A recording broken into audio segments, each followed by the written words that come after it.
उन्हें भागने का भी मौका नहीं मिला। सबसे हैरानजनक बात ये रही, जब दीपू को भीड़ ने पकड़ा था तब दीपू पुलिस स्टेशन में थे, पुलिस प्रोटेक्शन में थे, फिर भी भीड़ ने उन्हें पकड़ लिया।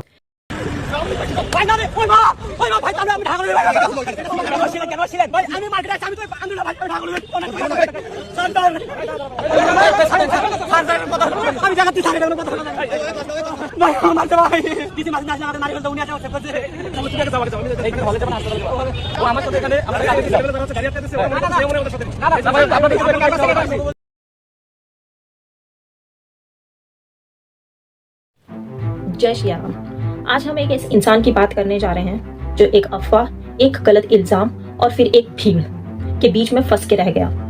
आज जिस कहानी के बारे में हम बात करने जा रहे हैं वो सिर्फ बांग्लादेश की कहानी नहीं है, वो कहानी है मॉब जस्टिस और एक आम इंसान की जो जिंदा जलाकर मार दिया गया। इस कहानी का नाम है दीपू चंद्रा दास।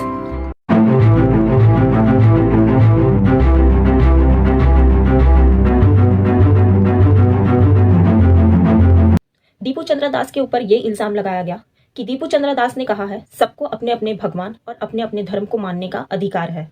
वीडियो शुरू करने से पहले एक बात समझ लीजिए, ये वीडियो न नफरत के लिए है न पॉलिटिक्स के लिए है, ये वीडियो सिर्फ इंसानियत और सच के लिए है।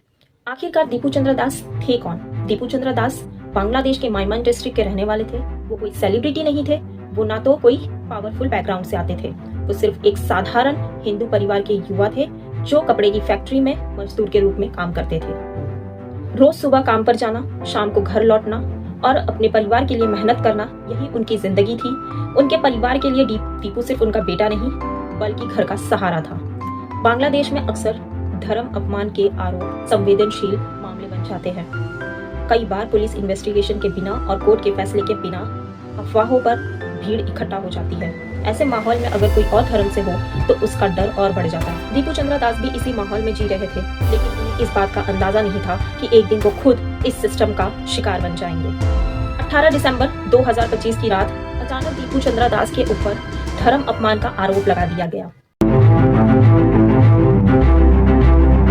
इस आरोप का कोई भी पक्का सबूत उसी वक्त या बाद में सामने नहीं आया, लेकिन सच जांचने से पहले ही अफवाह फैल चुकी थी। लोग गुस्सा होने लगे थे और भीड़ इकट्ठा होने लगी थी। दीपू को पकड़ लिया गया।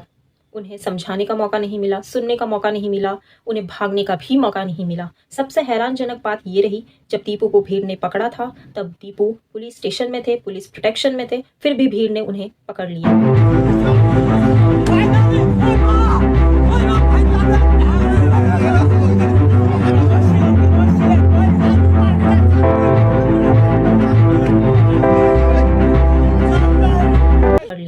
भीड़ ने उन्हें बेरहमी से पीटना शुरू कर दिया और फिर जो हुआ वो सिर्फ एक इंसान की नहीं, पूरे इंसानियत की हार थी।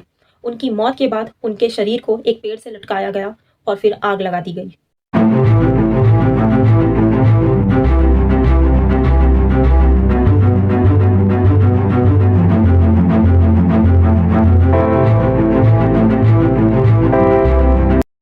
सोचिए उस माँ के बारे में जिसने अपने बेटे को काम पर भेजा था, लेकिन फिर उसकी लाश इस हालत में वापस आई। परिवार ने साफ कहा दीपू पे लगाए हुए आरोप गलत हैं। उनके पास ना कोई मौका था, ना कोई वजह ऐसा कुछ कहने की या करने की, लेकिन उनकी बात सुनने वाला कोई नहीं था। सबसे बड़ा सवाल, क्या एक अफवाह पर जान लेना इंसाफ है? क्या कानून से बड़ा भीड़ का गुस्सा हो सकता है? आज दीपू के साथ हुआ तो कल किसी और के साथ भी हो सकता है। यही वजह है कि ये केस सिर्फ एक मौत नहीं बल्कि एक वार्निंग है। इस घटना के बाद बांग्लादेश में ही नहीं, इंडिया और दुनिया के कई हिस्सों में गुस्सा और दुख देखा गया। बांग्लादेश में जो अल्पसंख्यकों के साथ, जो हिंदू और ईसाइयों के साथ अत्याचार हो रहा है, उसके खिलाफ इस सरकार को आवाज उठानी चाहिए। बांग्लादेश की सरकार के साथ बातचीत करनी चाहिए। इंटरनेशनल लेवल पर इस घटना की निंदा हुई। बांग्लादेश पुलिस ने कई लोगों को गिरफ्तार किया और इन्वेस्टिगेशन शुरू हुई, लेकिन सच यही है, गिरफ्तारी से एक जिंदगी वापस नहीं आ सकती। दीपू चंद्रा दास की कहानी हमें ये सिखाती है कि नफरत और अफवाह सबसे खतरनाक होते हैं। वीरता ये होती है कि मुश्किल वक्त में भी इंसान बने रहना। दीपू चंद्रा दास आज जिंदा नहीं है, लेकिन उनकी कहानी अगर आज हमें सोचने पे मजबूर करे तो शायद उनकी मौत बेकार नहीं जाएगी। अगर आप इंसानियत में विश्वास रखते हैं तो वीडियो को लाइक करें, कमेंट में जस्टिस फॉर दीपू लिखें और शेयर करें, क्योंकि खामोशी सिर्फ देखना नहीं होती, कभी कभी साथ देना भी होती है।